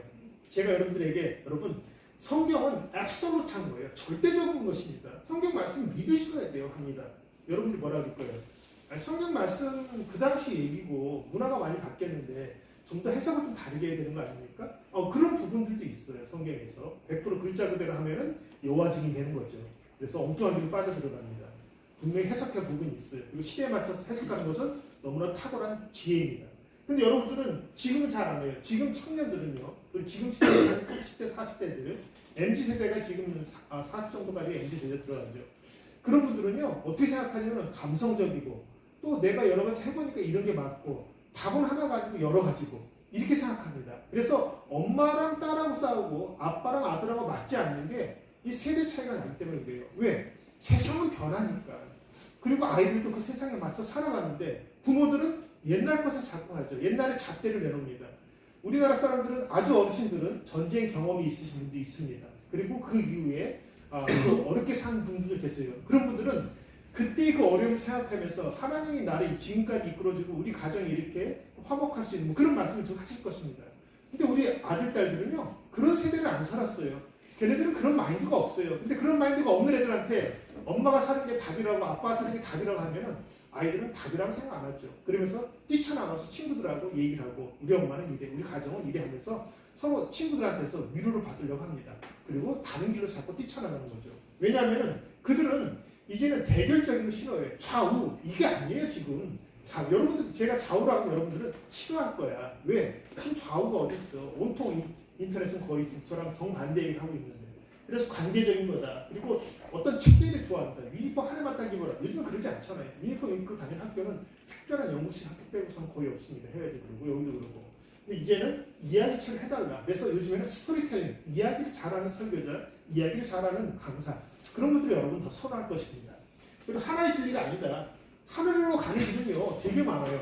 제가 깜짝 놀랐습니다. 제가 나이를 먹어가면서 저도 가끔 이런 생각이 들어요. 진짜 천국 가는 게 진짜 지금 이 길로 가서 하는 것밖에 없다고 늘 생각했는데 나이가 들고 마음이 약해지니까 그래 내가 스님 만나서 얘기해 보니까 그분도 같은 길로 가는구나. WCC죠? 예. 다음에 신부 만나니까 신부도 같은데 왜 우리는 그러한 체계와 이념 속에서 그들과 싸우면서 왜 엉뚱한 길로 가는 것 같다는 생각 들더라고요. 제가 깜짝 놀랐어요. 이건 사단이 주는 마음이지 하나님 주신 마음은 아니라고 생각하면서 딱 보냈는데 나이가 들고 나이가 드시면요 믿음이 약해집니다. 여러분들이 믿음이 강해질 것 같지만요 나이가 드시면 판단력이 흐려지고 세상의 흐름에 늦게 따라가기 때문에 어떤 게 맞는지 틀린지를 모르고 내가 그동안 지켜왔던 게 답인 줄 알고 끝까지 가버립니다. 근데 여러분이 지금까지 지켜왔던 게 답이 아닌 것들이 너무나도 많이 있다는 것이죠. 세상이 이렇게 지금 변하고 있다는 것입니다. 자, 그래서 이 시대를 변화시키는 게 있어요. 이 시대는 글로벌합니다. 글로벌이에요. 네, 그냥 여기다가 오늘 가서 LA에서 일 보고 저녁에 비행기 타고 다시 올 수도 있어요. 이 정도입니다. 예, 그 먼 거리를. 다음에 소셜 레벨 너무나도 발달됐죠. 페이스북을 시작해가지고 50억 명이 쓰고 있어요. 페이스북에. 예, 벌써 시작해가지고 한국은 또 카톡이죠. 카톡의 상당량이 중국이 지금 지분을 갖고 있어요. 많은 것을 보고 있습니다. 그들이 지금 우리 거를. 근데도 정부기관에서도 카톡을 쓴다? 이건 말이 안 되는 거예요. 예, 예. 그들이 일부러 보여주고자 하는 거죠. 예전에 청와대 지금 국회에 있는 곳에서는 북한이나 중국이 들을 수 있는 도청장치가 다들 심어져 있습니다. 그래서 미국이 윤석열이 되자마자 지금 용산으로 옮기려 하죠. 그리고 용산 윤석열 바로 옆이 미군 부대예요. 지금 미군 사무실. 미군이 다 듣고 있는 거예요. 그래서 그쪽으로 옮기라고 한 거죠. 지금. 자, 이제 포스트 모던입니다. 포스트 모던이 뭐냐면은 이제는 하나는 싫어. 절대적인 것은 없어. 무슨 절대적인 하나님이야. 하나님 말씀은 절대적이에요. 예수님 하나로 천국 간다고? 나 그런 거 싫어. 나 그냥 한번 템플 스테이 해볼 거야. 내 친구 다 하면 너무 좋다는데 무슨 크리스찬이지만 템플 스테이 가는 거. 주영원이 그렇죠. 주영원이 CBS인가 어디서 지금 그 크리스찬 방송을 하는데도 그 가족이 템플 스테이 가요. 그 TV도 나왔어. 저는 말도 안 된다 생각합니다. 그렇게 어떤 이렇게 세계관이 그분이 완전히 다 기독교화로 다 된 게 아니죠. 그것들이 위험하니까. 도시화됐죠. 지금 시골이 다 없어지고 있습니다. 다 도시로 갑니다. 이것은 한국만 그런 게 아니라 중국도 그러고 다 못 사는 나라도 다 도시로 가려고 합니다. 더 많은 기회가 있고 더 많은 문화가 있기 때문에 도시를 좋아합니다. 과학 발전은 이렇게 빠릅니다. 이런 것들이 우리를 포함한 지구촌의 모든 사람들의 세계관과 가치관과 삶의 모습에 영향을 미치는 거예요. 어마어마하고 있습니다. 지금요. 그림을 한번 보세요. 왼쪽은 잔다르크죠. 예, 모던주의입니다. 그리고 1930년대 정도 시작됐던 모던주의. 한 30년 동안 있다가 1960년부터 갑자기 포스트 모던주의, 모던주의의 후기 모던주의로 딱 됐습니다. 자, 무슨 차이가 있냐? 이때는 절대적인 진리가 있는 거예요. 나라를 위해서 목숨을 바쳐라면 목숨을 바치는 그런 시대였습니다. 그것이 맞다고 생각합니다. 그럼 저 사람은 뭐예요? 잔다르크 보면서 저게 답일까? 이게 여러분들의 모습이고 아마 저의 모습일 수도 있습니다. 지금은요. 후기 포스트 모더니즘의 그 후기예요. 그것마저도 후기, 전개. 1960년대니까 지금 벌써 2024년이니까 한참 후기죠. 이런 것들이 우리 안에 다 들어왔습니다. 그런데 많은 분들이 우리 학생들에게 복음을 전하려고 합니다. 근데 우리 학생들은 자, 모더니즘 좋아하세요? 이렇게 해야 돼. 달려. 이렇게 우파가 다배하면 여러분 하겠어요? 안 합니다. 여러분들이요. 예. 이런 시대가 아니야. 그러면 그 옆 시대는 뭐냐? 자, 이때가 무슨 시대냐면은 그리스 그런 시대, 저쪽은 히브리 시대라 갖다 봅니다. 히브리 사람들은 다릅니다. 히브리 사람들은. 예. 히브리 사람들은 뭐냐면은 하나님께서 이집트로부터 나와서 광야에서 40년간 힘들게 굴린 게 히브리 사람들이에요. 예. 자, 그런데 그들은 경험을 해봤어. 하나님의 은혜도 체험해봤어. 다음에 세상의 어려움도 겪어봤어. 전쟁도 해보고 막 그 안에서. 그리고 하나님 말씀도 승리도 하고 그럽니다. 자, 그런 세대가 뒤에 계시는 우리 집사님들 세대예요. 힘든 세상을 살아왔더니 이렇게 갖는 게 이게 정답이라면서 믿음을 자녀들에게 주려고 하는 거죠. 근데 우리 자녀들은요, 모더니즘도 싫어하고, 그리고 우리 아버님이나 어머님만큼 우리 자녀들은 고생도 안 하겠어요. 그러니까 그 신앙도 안 되는 거예요. 아버님이 갖고 계신 그 신앙을 주려고 해도 얘는 안 되는 거야. 왜? 경험이 없으니까. 보지도 않고 경험도 안 했는데 그게 된다 이겁니다. TV에서는 그보다 훨씬 더 재밌는 것들이 많이 나오는데. 근데 젊은이들이 지금 보고만 안 되는 게 그들은 왼쪽도 아니고, 아니 어른들이 진짜 이게 답이라니까. 성경이 진리라니까. absolute라니까. 근데 이것도 싫어해. 얘네들은 성향이 포스트 모더니니까. 근데 문제는 뭐냐면은 그렇다면은 내가 포스트 모더니인데 엄마 아빠가 생각했던 경험했던 것을 같이 공유하면 될까? 근데 그것도 싫어해. 내가 직접 경험한 것만 원하기를 하는 겁니다. 그래서 이들에게 복음이 들어가게 하려면은 지금 같은 방법은 안 돼요. 이들이 직접 경험을 해야 됩니다. 우리나라 청년들 자살률 넘버원이죠? OECD 국가에서. 말도 안 됩니다. 전 세계 나가보세요. 한국이 제일 행복합니다. 제일 행복한데 자기네는 매일 불행하대. 그냥 잡이 안 잡히고 뭐가 안 되고 뭐가 안 되는데 나가보세요. 그보다 훨씬 안 되는 나라가 깔렸습니다. 그 청년들 그렇게 안 살아요. 예. 우리 청년들의 이 사고방식, 물론 어른들이 그렇게 만들고 있고 막 그러기도 하니까. 근데 청년들이 반성해야 됩니다. 그래서 저는 이 청년들이 나가야 된다고 생각합니다. 봐야 된다고 생각해요. 직접 경험해 보세요. 그렇게 오면은 여러분들이 알게 돼. 딱 와서 인천공항 내리면 너무 행복해. 자, 둘이 얘기해 봐. 나 너무 행복해. 나 거기 너무 힘들었어. 인터넷도 안 되고 뭣도 안 되고. 저는요 뉴욕에서 이렇게 미국 가서 석박사를 하고 캐나다에는 이제 영주권이 있었어요. 그래가지고 그쪽 가서 살게 됐는데 가서 이제 교수 활동을 했죠. 근데 제가 뉴욕에 있었을 때, 전 뉴욕 아까 초원에 있었는데 인터넷이 안 터져. 그러니까 옆에 공대가 있었어요. 공대가 인터넷이 빠른 학교 자체가. 우리 학교는 인문 쪽이 많았어요. 교육 쪽이 때문에. 근데 저는 많은 애들이 그래요. 정말 창문으로 가서 뛰어내려 죽고 싶답니다. 안 되니까 이게 막. 한국에 있다가 막 빨리 하다가 왔는데 안 돼 이게 막. 예. 그 당시에도 막 안 되니까. 너무 느려. 뭐 하나 봤는데도 막 30분, 1시간 걸리고 막 다운 하나 봤는데. 그렇게 하는데 그러다가 여러분들이 다른 나라 갔다가 딱 와봐. 대한민국. 너무 좋아. 이렇게 합니다. 너무 행복하다는 거 알아요. 그리고 나서 다음날부터 또 까먹지. 왜? 이게 뭐 평상시에 살고 이게 당연한 줄 알았는데. 근데 외국에서 여기 오면요. 아니에요. 이게 당연한 게 아니에요. 한국의 이 놀라운 이렇게 발전된 것이 어마어마한 겁니다. 여러분들 선배들 세대들이 피땀 흘려서 만든 거예요. 그냥 공짜로 세워진 게 아니에요. 여러분들이 만든 게 아니야. 근데 청년들이 착각합니다. 자기네가 한 줄 알고. 자기네가 한 거 하나도 없어. 지금 50대, 60대 분들이 다 만들어 놓은 거예요. 근데 지금 와가지고 한 것처럼 해요. 여러분들 착각하시죠? K-팝이 되게 유명하다. 엄청나다. 전 세계에다. 국뽕이 심합니다. 아니에요. K-팝의 80% 수익은 미국의 엔터테인먼트 회사가 다 가져갑니다. 미국의 엔터테인먼트가 홍콩을 쓴 다음에 홍콩의 인기가 줄어들자 어느 나라를 세울까 했습니다. 그 나라가 바로 한국이었죠. 그래서 한국의 엔터테인먼트 회사들, 박진영이라든가 현성 이런 사람들과 그 계약했는데 8대2예요. 퍼센트가 수익의 80%다 가져갑니다. 예, 어마어마한 거죠. 돈은 미국이에요. 예, 밖에 나와서는 한국에 지금 유행하고 있지만 그를 통해서 먹는 건 미국이에요. 미국 애들이 그 백인들의 머리가 어마어마합니다. 걔네들 먹고 버리면 그만이야. 한국이 말 안 들으면 한국 문화는 끝입니다. 예. 여러분들 바보들이에요. 중국 편에 쓰겠습니까? 다음에 미국 편에 쓰겠습니까? 지금은요 좌우가 아니라 두 번째 단계입니다. 똑똑해지려면 국익을 생각해야 돼요. 정치는 국익이야. 어느 나라든지 그 나라가 힘이 없으면 공격합니다. 다. 예. 우크라이나 힘이 없으니까 러시아가 공격해버리잖아. 몇 가지 마음에 안 든다. 그냥 공격해버립니다. 힘이 없으니까. 우크라이나 젤렌스키는 개그맨이가 아시죠? 예, 그런 8천억, 몇 천억 어마어마한 돈을 다 뒤로 빼돌렸어요. 무기 갖다 주면 무기 팔아먹고 그 나라는 그런 나라예요. 전 세계에서 사기를 제일 잘 치는 나라가 넘버원이 우크라이나죠. 예, 인도도 사기도 잘 치고 중국도 사기 잘 치는데 그보다 또 뛰어난 나라가 우크라이나 민족입니다. 민족성이 원래 그래요. 군인들에게 무기 갖다 주면 무기 갖다가 러시아 주고 빵을 받아 먹을 게 없으니까 그렇게 하고 있습니다. 여러분 TV에 나오는 것은 90%가 가짜예요. 저는 MBC 뉴스가 갑자기 어떻게 저는 보지도 않아요. 일본은 전 TV도 없으니까. 동영상으로 트는데 그 계엄령 때문에 한번 여기 했더니 갑자기 MBC 뉴스가 다 튀어나왔는데 귀로만 들었는데 깜짝 놀랐어요. 빨갱이 방송인 줄 알았어요. 저는 이게 북한 방송 아니면 도저히 이런 언어들이나 이런 표현들이 나올 수가 없는데 어마어마하게 공격하는데 여러분이 그걸 듣고 있다면 제가 와 이게 엄청난 거다 이게. JTBC는 말할 것도 없고 이 두 개는 빨갱이 방송이에요. 그냥 아예 그나마 한 40% 그러니까 60% 거짓말 하는데 KBS랑 SBS는 60% 거짓말. 여러분들은요 TV를 안 보시는 게 좋아. 그냥 안 보는 게 제일 좋습니다. 여러분들이 본다고 바보만 돼. 그들이 그러잖아요. 국민들은 개돼지를 만들기 이렇게 하는데 그냥 그걸 듣고 있으면 여러분들은 개돼지가 되는 거예요. 왜? 속으니까. 계속 똑같은데 다 그러니까. 팍스뉴스 하나만 제대로 그나마 말한다니까. 나머지 90%는 다 엉뚱한 얘기를 한다니까요. 우리나라도 똑같다는 얘기예요. 우리나라는 보수 계통의 매체가 없어요. 거의 없다고 보시면 됩니다.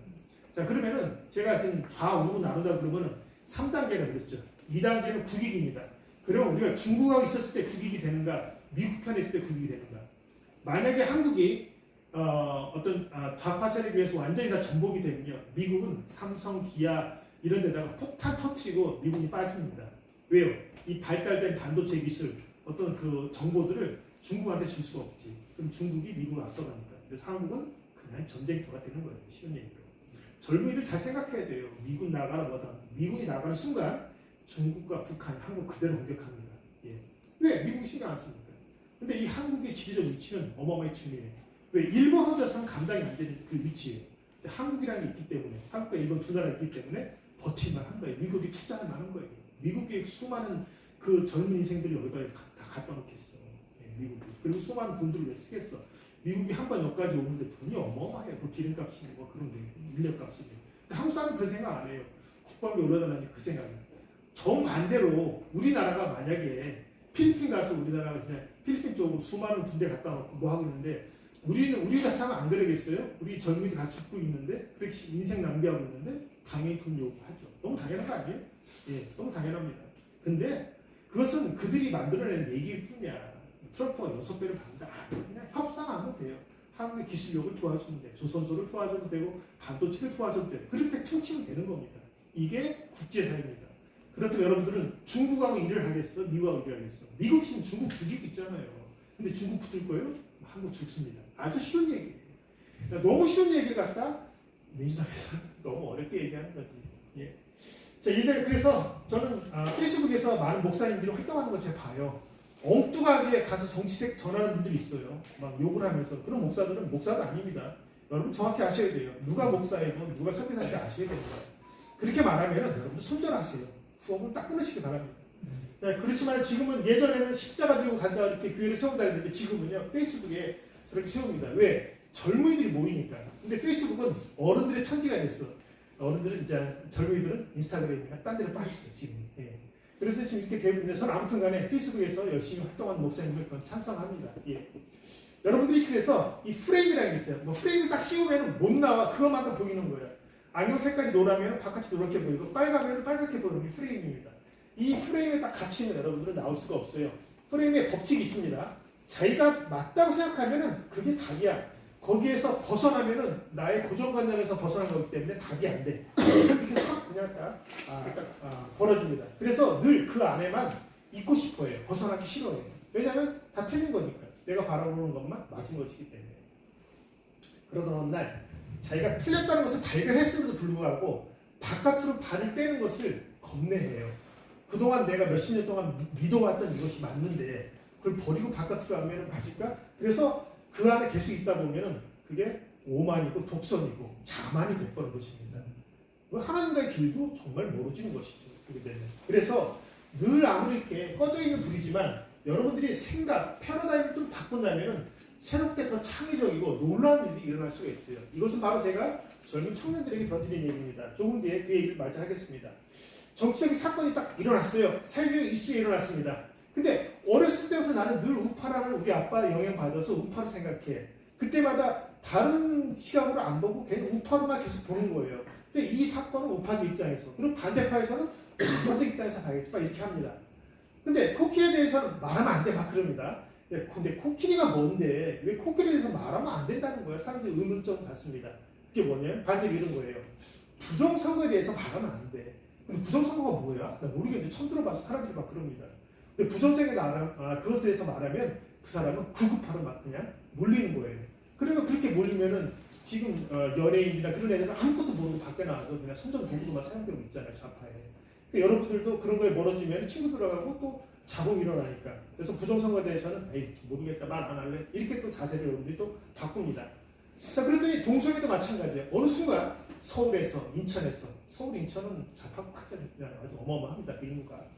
그런 도시에서만 지금 이게 일어나고 있는데, 세임섹스, 동성애가 일어나도 이게 우리도 이제 프레임 된 거야. 처음에는 이거 안 된다, 성경상으로 봐도 안 되고 어르신들 말씀도 안 된다 그랬는데, 계속 나오니까, 전 세계가 이게 나오다 보니까 지들끼리 좋아하면 할 수 있지라고 또 이렇게 변합니다. 그러다 어느 순간 그거야 뭐 그들의 뭐 선호도지. 그러다가 성경도 그렇게 쓰였나? 많은 목사님들이 성경에 그렇게 썼다고 하면서 그렇게 해석하던데, 우리도 거기에 동조가 되는 거예요. 이게 참 무서운 겁니다, 프레임이라는 게. 예, 역사적으로 봤을 때요, 프레임의 가치들이 어마어마합니다. 바로 제국주의자들이에요. 히틀러, 그다음에 일본 생각하시면 되겠습니다. 자, 이들은요, 우리가 거기를 공격하면 문화적으로 우리가 더 그들을 더 깨워낼 수 있어, 더 발전시킬 수 있어, 그 나라를. 그렇게 합니다. 그리고 공격을 하는 겁니다. 우리의 이 발달된 것을 그쪽 가서 전하자, 이런 게 있어요, 그들은. 그래서 그 자기네 민족이 더 우월하다고 생각하는 거죠. 이 우월함을 옆 나라들이 갑니다. 일본도 마찬가지로 그렇게 합니다. 그러면서 전 세계를 자기네 화로 만들려고 했었죠. 두 번째입니다. 성경에는 그러면은 프레임의 가치단이 없느냐? 있었죠. 바로 누구예요? 바리새인들입니다. 이 바리새인들은요, 위선이라는 프레임을 갖춥니다. 내로남불합니다. 예, 영적인 눈이 닫혀 있었어요. 끝내는 누구 마저 죽입니까? 예수님 마저 죽여버립니다, 그들은. 자, 요즘에 여러분들은 누구에 의해서 프레임에 갇히는 거야? 이런 거예요. 페이스북, 구글, 애플, 아마존, 다음에 윈도우, 뭐 등등 해가지고 마이크로소프트죠. 예, 이런 거에 의해서 여러분이 귀도 막히고 눈도 막히고 입도 막히고. 왜? 내가 이거랑 좀 반대된 글을 올렸더니 페이스북에서 딱 날라와. 이거는 페이스북 정책의 위반 등으로 경고장으로 이거 뜰 수가 없습니다. 딱 지워버리세요. 딱 나오죠. 유튜브 들어갔더니 유튜브에서 똑같아요. 구글 거잖아요, 그게 유튜브가. 그러니까 거기도 마찬가지예요. 다 좌파입니다. 여기 있는 거 다 지금 5개 다 좌파예요. 그럼 여러분들이 지금 쓰고 있는 게 다 좌파 거만 쓰고 있는 거예요, 실내기로. 거기에 뜨는 모든 내용들은 좌파 거 쓰는 거예요. 제가 아까 다 뜨는데 우파는 가리고 일부만 올라오는 거예요. 약한 것만 올라오는 거예요. 팬데믹 기간 동안에 어마어마했었죠. 팬데믹 가짜라고 많은 의사들이, 많은 변호사들이, 많은 똑똑한 유튜버들이 올렸는데 다 경고 맞고 다 잘립니다. 예. 그리고 뜨지도 않아요. 나중에는 가짜만 다 뜨는 가짜만 다 뜨는. 그럼 어떻게 여러분들이 유튜브 들어가니까 가짜만 있는 거야, 그냥. 그리고 그게 진짜인 세상으로 알고 있는 거예요. 지금 이런 세상이에요. 그러므로 내가 먼저 눈을 떠야 돼요. 내가 떠요. 예. 자, 지금 영적인 전쟁 또한 만만치 않습니다. 여러분들이 지금 생각해요. 목사님 말씀? 우리 교회에 이런 거? 아니, 우리나라가, 아니, 내가 추구하는 영적인 것들? 근데 아닌 것 같아. 나는 다른 것을 보았고, 동영상을 보니까 다른 유튜버에서는 더 좋은 얘기가 있는데. 근데 여러분들이 얼마나 아시겠어요? 육신의 가치째, 영적인 것을 어떻게 보겠다는 거야. 저는 많은 목사님들이, 많은 선교사님들이 영적인 얘기를 많이 하지만 그들이 과연 영적으로 얼마나 많은 경험을 했을까? 얼마나 많이 눈이 띄었을까? 참 궁금합니다. 자, 그럼에도 불구하고 그들도 자기네가 갇혀있는 영적인 고정관념이 있습니다. 근데 거기서 못 나와. 성도들에게 전해줘야 되는데 자기 영적인 고정관념이 있어서 거기를 못 벗어났습니다. 근데 벗어나야 돼요, 저는 그래서 크리스찬 리더들이 정말 영적으로 깨어야 된다고 생각합니다. 그래야 우리 젊은이들에게 뭔가를 전해줄 수 있잖아요. 예를 들어서요, 하나님 나라가 어디 있습니까? 물어보니까 여러분들이 그래요. 주로 저쪽에 있지 않을까요? 위쪽에? 그리고 지옥은요, 땅속에 있을 것 같아요.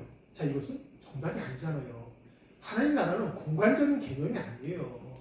하나님 나라는 공간적인 개념이 아닙니다. 근데 공간적으로 하늘나라는 저기 있고 지옥은 여기 있어 딱 하면 어떻게 되는 거야? 여러분 틀린 거고, 여러분이 그렇게 머릿속에 한번 들어가면 고정관념이 돼서 머릿속에 기도할 때마다 하나님 하면 여기만 보고 계속 이렇게 하는 수밖에 없어요. 예. 자, 그래서 여러분들이 하나님을 직접적으로 그 나라를 경험하지 않는다면 하나님 나라를 경험할 수가 없는 것입니다. 하나님 나라는 저기도 있고 여기도 있어. 지금 우리들 사이에서 하나님의 의대로 살아가고 그의 뜻이 우리 이 교회 안에서 이루어지고 이 삶에서 이루어진다면 여기도 잠깐 맛볼 수 있는 천국입니다. 근데 천국하고 하나님 나라는 틀린 거예요. 많은 목사님들이 또 실수하시더라고요. 두 개 똑같다고. 하나님 나라는 통치가 임하는 지역은 하나님 나라를 할 수 있습니다. 이 교회, 이 학교, 하나님 나라는 분명하게. 그렇지만 바로 이 길거리만 나가도 하나님 나라도 아닌 거예요. 그가 통하는 데가 하나님 나라예요. 천국은 만질 수 있는 곳입니다. 황금길을 열리면서 수많은 보화들이 있고 그다음에 놀라운 일들이 펼쳐지는 곳, 천사들이 날아다니고 나도 날아서 같이 이렇게 순간이동할 수 있는 그런 곳이 천국인데 거기서는 만지고 느낍니다. 하나님 나라는 만지는 게 아니야. 그냥 하나님의 통치가 이루어지는 지역이 하나님 나라인 거예요. 근데 천국은 만지고 느낄 수가 있습니다. 자, 아무튼 여러분이 영적으로 체험을 하게 되면 확실한 그런 것들을 아시게 될 것입니다. 그런데 영적인 눈으로 이 세상을 좀 보라는 거예요. 자, 3단계입니다. 1단계는 좌파 우파를 보는 사람이 1단계예요. 2단계는 국가에 도움이 되는 사람을 뽑아야지. 나경원을 뽑아? 원희룡을 뽑아? 아니라는 거예요. 무슨 말인지 알죠? 계엄령은요, 많은 것들을 해결하고 싶었어요. 22번에 지금 뭐가 있었어요? 그죠? 탄핵 있었잖아요. 예, 뭐 올리면은 너 탄핵. 자, 여기 지금 학생들이 앉아 있는데 학과를 운영하려고 그러는데 너 탄핵, 너 탄핵, 너 다 탄핵. 몇 명 안 남았어. 이 학과가 운영이 돼요? 수업도 안 되고 나갈 수가 없어. 왜? 말이 빠졌는데 어떻게 돼? 안 된다는 거예요.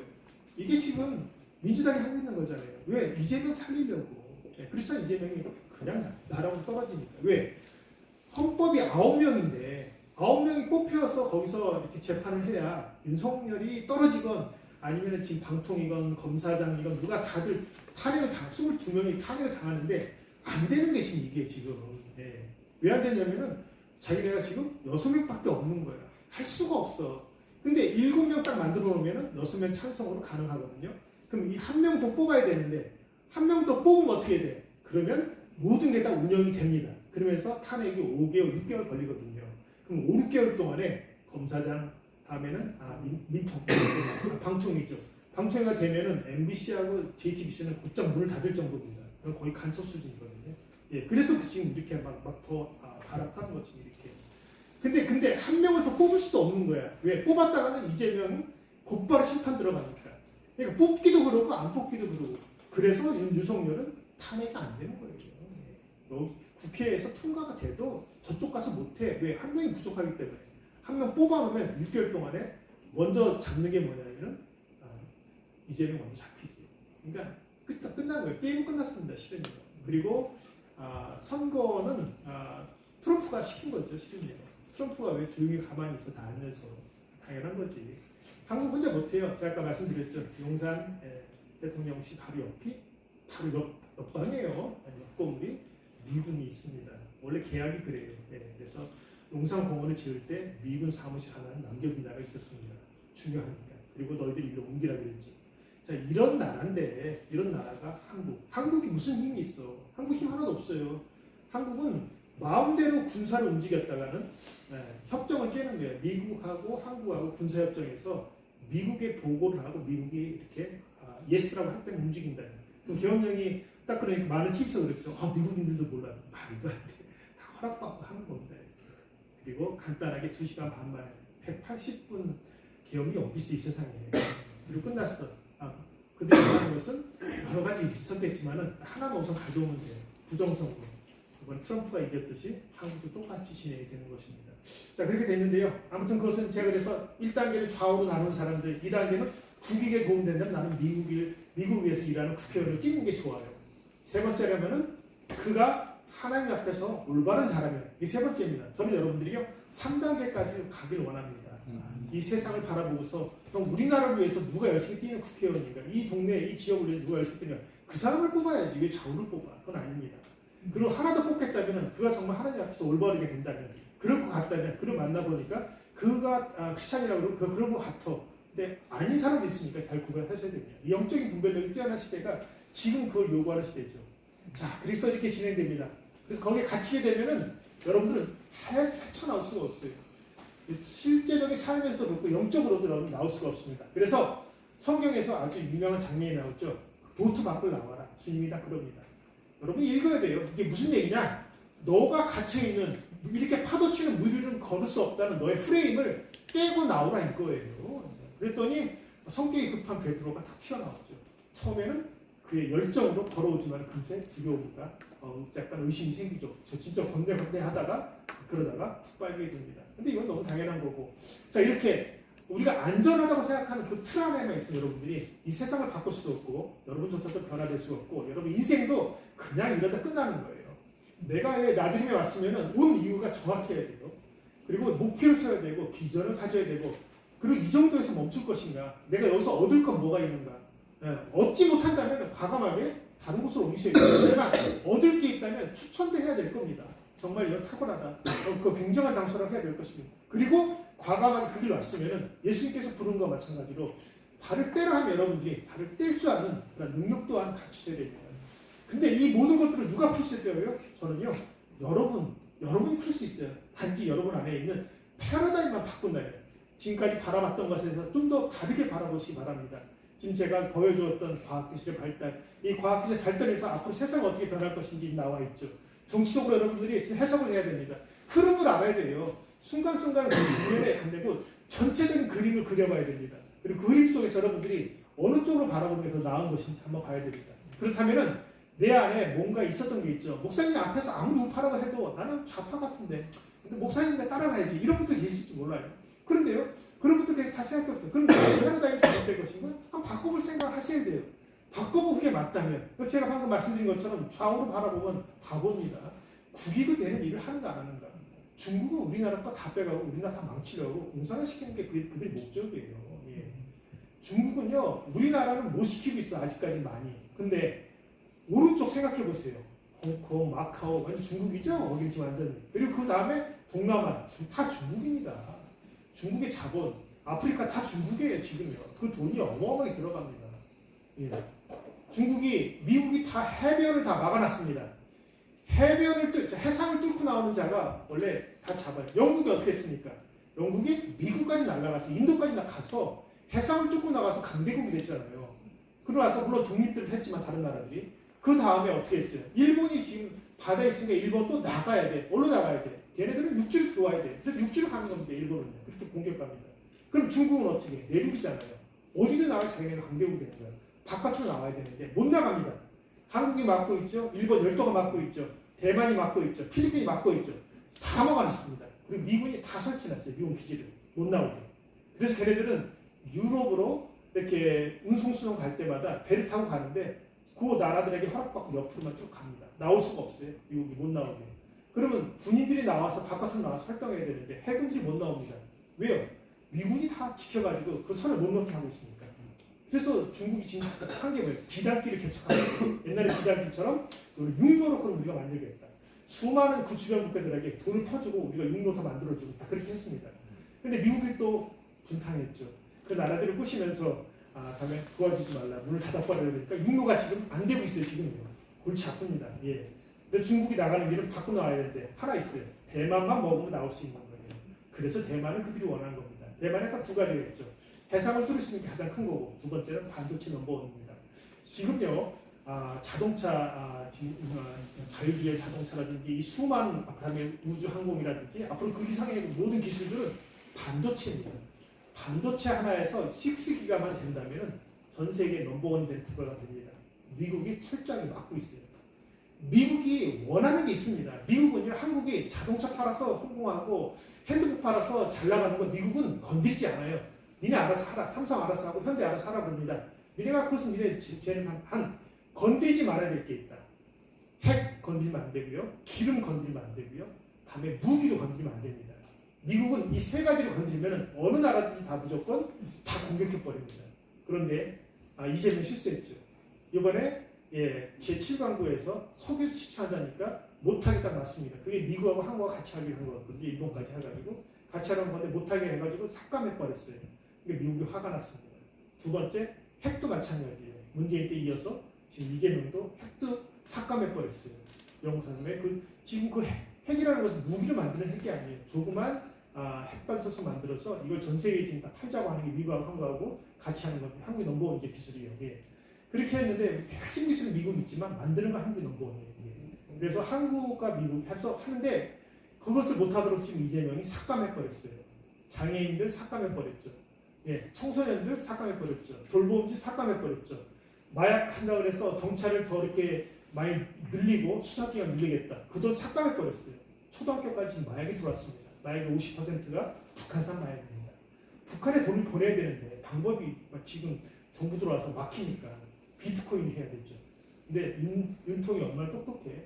비트코인을 갖다가 계엄령 내리니까 비트코인이 13,000불에서 8,000불이 딱 떨어졌어요. 5,000불이 떨어졌어요. 눈 깜짝 사이에. 이때 누가 다 사간 줄 아세요? 미국에서 다 사갔습니다. 예. 미국은 벌써 다 알고 있어요. 계엄을 한다는 걸. 준비하고 있었죠. 미국이 이 쌍값이 싹 달고 다시 한번 올라가는 게 3시간 뒤에 다시 13,000불이 된 거예요. 미국 애들이 그렇게. 왜? 미국한테는 도움이 되잖아. 이렇게 윤통이 주는 겁니다. 내가 내릴 테니까. 왜? 트럼프의 작전이 뭐냐면 미국 빚이 어마어마해요. 외국에. 예. 중국에는 빚이 어마하고. 근데 트럼프의 작전은 비트코인을 그걸 갚으려고 합니다. 그래서 트럼프는 코인을 올린 사람이 일부러. 예. 그리고 어느 때가 되면 떨어지겠죠. 그들의 작전입니다. 세상은 더 크게 보면요. 이것을 어마어마한 사람, 부가 있는 그 사람들이, 로스차일드 가문이라든가, 영국은 우리나라에 대해서 안 좋은 얘기만 써냅니다. 영국과 프랑스는 한국에 대해서 안 좋은 나라예요. 왜? 영국과 프랑스는 미국과 반대거든요. 트럼프와 반대거든요. 그래서 이 계엄령에 대해서도 지금 영국은 뭐라고 합니다. 그러면요. 믿지 마세요. 영국과 프랑스는 좌파예요. 그래서 한국하고 이 우파가 잘 되는 거 싫어합니다. 그들은 영국과. 트럼프는 한국 우파랑 같은 거고. 또 여러분 그럼 트럼프를 믿느냐? 저는 트럼프도 안 믿어요. 트럼프는 그나마 제가 좋아하는 것은 기독교적으로 그가 살리려고 하니까 그가 하나입니다. 딱 그가 참된 기독교인 저는 아니라고 생각합니다. 하지만 정치적으로 그가 기독교를 이용하고 있죠. 그리고 그가 메리 크리스마스라고 합니다. 그런데 바이든이 오니까 뭐라 그래요? 해피 할로데이 그러잖아요.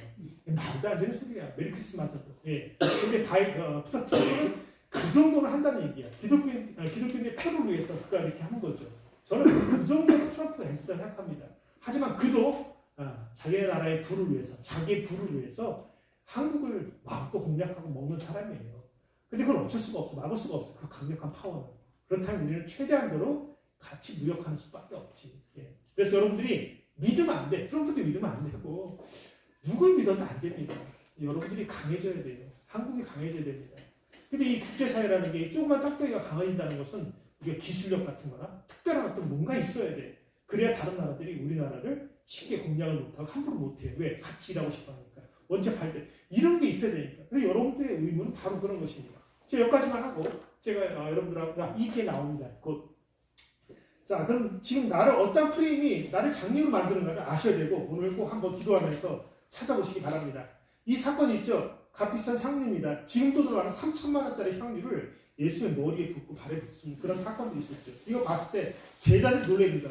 저기다 미쳤어 3천만 원짜리를 샤넬보다도 훨씬 더 비싼 거 갖다가 이거 어디다 붓는 거야? 이렇게 나옵니다. 막. 저거 갖다 가난 애들 먹이면은 진짜 한 나라 국가를 살리겠는데 막 이렇게 나오는 겁니다. 아니에요. 그건 아니죠. 예수님께서 곧 십자가 사형 이런 어떤 그런 길을 갈 거라는 것을 이 사람은 이 여자는 감사함으로 부은 건데 성경적으로 그렇게까지 해석이 되죠. 이 사람 여러분 딱 봤을 때 이거 어떻게 해석하세요? 3천만 원짜리 향수 본다니까 여러분들 아깝잖아. 예. 여러분 생각이 다 다를 것입니다. 그리고 어른들하고도 예수님을 위해서 자기 죄가 사형 받았다니까 너무 좋잖아. 내가 지은 죄가 너무나도 많은데 이분이 나를 살려줬다니 하나님의 아들이 나를 살려줬다니 그래 감사함에 그 헌금으로 드린 건데 그 옆에 있던 제자들은 아깝다 그러고 바리새인들은 뭐라 그래요? 예수 지가 뭔데 말도 안 돼. 지가 무슨 죄를 사해. 죄를 사하시는 분 하나님밖에 없는데 지가 하나님이야? 이렇게 나오는 겁니다. 그러니까 바리새인들도 자기의 프레임에 빠져 있는 거예요. 바리새인의 프레임은 너무 간단해요. 그들이 갖고 있는 게 몇 가지가 있어요. 예. 그래서 예수님의 은혜를 전혀 이해를 못하는 거죠. 예. 자, 이사야가 그랬습니다. 이사야도 처음부터 하늘을 볼 수 있는 사람이 아니었어요. 이사야가 기도를 하는데 갑자기 이렇게 영이 탁 열리는 거예요. 하나님께서 그의 영을 탁 열기 시작하죠. 예. 우리는 영과 육과 혼으로 이루어진 한 몸이에요. 강아지는 영은 없어. 혼하고 육밖에 없어요. 우리 육체는 육입니다. 강아지도 육체는 있어요. 근데 혼은 뭐냐면 판단력입니다. 주인이 오면은 반기고 다음에 나쁜 놈이면 소리치고 물고 하는 게 강아지예요. 그 강아지에게 혼이 있다는 뜻입니다. 판단할 수 있는. 우리에게도 판단할 수 있는 건데 그 판단력이 갇혀 있는 게 지금 그 프레임이에요. 그럼 여러분이 뭘 바라볼 수 있고 뭘 강아지랑 똑같은 거지 그러면은 그것이 안 된다는 거예요. 그래서 개돼지라는 소리가 나오는 거예요. 거기서. 자, 그럼 강아지가 없는 게 뭐야? 영이 없잖아요. 하나님과 우리하고 교통하기 위해서는 우리에게 영이 있어야 되는데 영이가 탁 뚫리면은 그러면 목사님들이 다 그러잖아요. 내가 그 기도원에 갔더니 거기서 내 영이 펑 뚫렸어 막 그럽니다.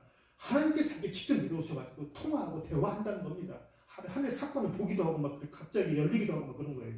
그 사건이 이사야한테 갑자기 열렸습니다. 기도 중에. 그랬더니 그가 그동안 생각했던 하나님 나라는 이럴 거야. 다음에는 성도들에게 이렇게 말을 해야지 했는데 이 사건 이후로 하늘의 모든 그 광경들이 보이기 시작하니까 자기가 보고 경험했던 것을 성도들에게 정확하게 하나님의 아들이라는 걸 정확하게 쭉쭉쭉 하게 합니다. 이래서 이렇게 딱 나온 게 그래서 이사야가 그때부터 엄청난 사역을 하게 됩니다.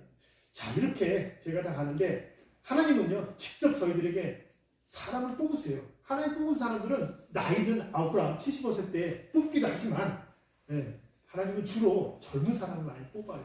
다윗 젊었을 때 딱 만납니다. 그리고 제가 좀 이따 했던 그 세 명을 이렇게 하는데요. 좋습니다. 그래서 시각을 바꿔야 된다는 거. 아무리 지금 이렇게 미국에서는 사탕 광고가 나와도 사람들이 열광합니다. 그리고 혈액이 한 방울 들어간 나이키 신발이 그때 2020년도에 팔렸는데 이게 150만 원이죠 한 컬레에. 근데 눈 깜짝했어요. 돈 났습니다. 사람들은요 이렇게 사탄 이런 거나 아니면 뭐 이런 거에 더 어마어마합니다. 왜 그런지 모르겠어요. 자, 이렇게 해서 근데 자, 오늘 이 얘기 좀 하겠습니다. 마지막입니다. 우리 젊은이들에게 이제는 성경을 볼 때 재미없잖아요. 여러분들이 어렵기도 하고 저는 그래서 젊은이들이 쉬운 성경 보는 걸 원합니다. 그리고 쉬운 성경을 여러 번 읽으면 나중에는 킹제임스 다른 걸로 옮기셔도 괜찮고 NIV랑. 자, 근데 성경 볼 때 조금 다르게 보세요. 요셉 그냥 옛날 그 얘기만 자꾸 전하면은 설교 시간에 졸리고 그러잖아요. 근데 요셉이 누구냐? 빅데이터였어요. 근데 7년간의 데이터를 예측하고 앞으로 동안의 7년은 이렇게 했거나 날씨를 딱 알아맞히게 되는 거죠. 엄청난 현대의 AI 기술자들도 부러울 만한 능력을 그가 가지고 있었습니다. 다니엘은 어떠냐? 다니엘은 다른 나라 가서 같이 있었잖아. 그렇죠?